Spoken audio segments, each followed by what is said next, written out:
सरकार धान को माध्यम करी आज सरकार रे आछंती प्रतारणा दे प्रतिश्रुति दे सेई धान ही एही सरकार को समाधि पर्यंत पहुंचेइबो। चासी भाई माने सेई भलिया आज से माने राजरास्ता को ओल्लै आंदोलन करिवे एवं बिजु जनता दल मध्य तांकर सांगरे रहिबो। जो सरकार धान को माध्यम करी आज सरकार रे आछंती प्रतारणा दे प्रतिश्रुति दे सेई धान ही एही सरकार को समाधि पर्यंत पहुंचेइबो। चासी भाई माने सेई भलिया आज से माने राजरास्ता को ओल्लै आंदोलन करिवे एवं बिजु जनता दल मध्य तांकर सांगरे रहिबो।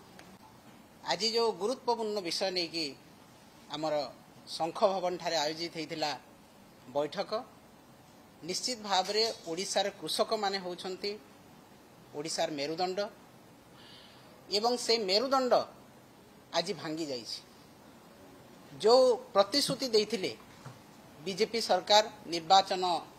जीतिबा पई से प्रतिश्रुति आज प्रतारणा रे परिणत होइछि। एवं आपण माने जानिथिबे विगत रवि धान संग्रह समय रे जेतेबेले सरकार चासी मान ठारू धान किनिबा व्यवस्था कले सेही समय रे से किपरि भाबरे चासी मान ठारू कम धान किना हेबो सेहिति पई एनालाइजर मेसिन गोटे लगेइथिले एवं से एनालाइजर मेसिन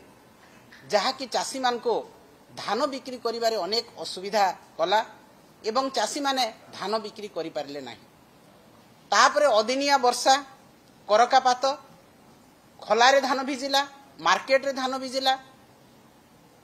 चाषींकर अमलक्षम धान भिजिला सबो धान बिक्री पाई चाषी हैरान हेले एवं वर्तमान पर्यंत मध्य आपण माने मंडी को जाई देखंतु चाषींकर धान बिक्री न होई भिजी गजा होई धान पड़ी रहिछि। एवं सबुठो गुरुत्वपूर्ण कथा है जे जो प्रतिश्रुति देइथिले बीजेपी सरकार जे आमे बिना कटनी छटनी दलाल मुक्त भावरे चाषी कोठु धान संग्रह करिबो से ताहा सर्वाधिक ओडिसा रे आगरु जहा देखिबा को मिल नथिला सर्वाधिक 10 किलो रु 20 किलो पर्यंत धान कटनी छटनी हला एवं बिना दलाल रे धान किनिबा पे प्रतिश्रुति देइथिबा सरकार संपूर्ण भावरे दलाल राज रे धान किना बिका हैला। प्रत्येक मंडी रे दलाल राज चाषी जदि दलाल को न धरे ताहेले तार धान बिक्री हे नाही एवं सबुठु क्षतिग्रस्त होइछंती क्षुद्र नाममात्र चाषी भाग चाषी तांकर धान बिक्री न होई आज मंडी रे पड़ी रहिछि। 48 घंटा रे आमे टंका चाषी को देबो बोली कि प्रतिश्रुति देइथिले किंतु वर्तमान पर्यंत चाषी धान टंका पाई नाहंती जो धान बिक्री करछंती से टंका पाई नाहंती ताहेले एटा कोन सूचौछि तांकर चाषी मारण नीति एवं संपूर्ण भाव रे चाषी को क्षतिग्रस्त करिवारे सरकार जेमिति तांकर काम करूछंती सेही भली आज देखा जाइछि। आगरु नवीन पटनायक महोदय चाषी मानकर जो सुविधा करथिले वर्तमान सेही सुविधा संपूर्ण भाव रे ध्वंस पाई गलानी। कालिया योजना कहा जाऊ जहा को चेंज करिकरी वर्तमान सीएम किसान नारे देइछंती से कालिया योजना रे आगरु भाग चाषी पाई थिला पैसा जो माने कृषि श्रमिक थिले भूमिहीन तांको पाई सुविधा थिला किंतु वर्तमान संपूर्ण भाव रे ताकू सरकार एड़े देले एवं सेही क्षुद्र नाममात्र चाषी तो जेपरि वंचित हेले वर्तमान वंचित हिछंती जो माने भाग चाषी एवं जो माने भूमिहीन श्रमिक अछंती। तेणु सरकार कर चाषी मारण नीति जो प्रतिश्रुति देइथिले सेही प्रतिश्रुति संपूर्ण भाव रे आज धुआं बाण रे परिणत होईछि। चाषी मारण नीति आज बढ़ीछि एवं जो चाषी माने सरकार को भाबुथिले जे परिवर्तन हेले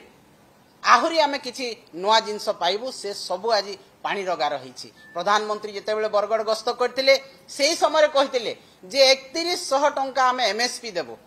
सेही लोभरे चाषी माने पड़ी के भोट देइथिले किंतु से 3100 को परवर्ती समय रे 800 टंका बोनस भाव रे देबा पई कहिले कारण बोनस देले जे कोनोसी समय रे सरकार से बोनस को बंद करि परिबे जदि एमएसपी दिया हबो ताले से एमएसपी को बंद करि परिबे नाही। तेनु सरकार चालाकी कले एवं बीजेपी सरकार जो प्रतिश्रुति देइथिले चालाकी करी 800 टंका बोनस देबो बोली कहिले किंतु से 800 टंका बोनस मध्य कटनी छटनी एवं दलाल राज पई चासी पाखक को पहुंची पारुनी एवं चासी आज दरदाम वृद्धि पेट्रोल डीजेल वृद्धि आज श्रमिक मिलू नाहंती प्रत्येक कथारे आज चाषी हैरान होई से 800 टंका तो पाउ नाही किंतु वर्तमान डिस्ट्रेस सेल अभावी बिक्री से सामना करूची। 1100 रु 1400 टंका क्विंटाल पिछा धान बिक्री होईची आज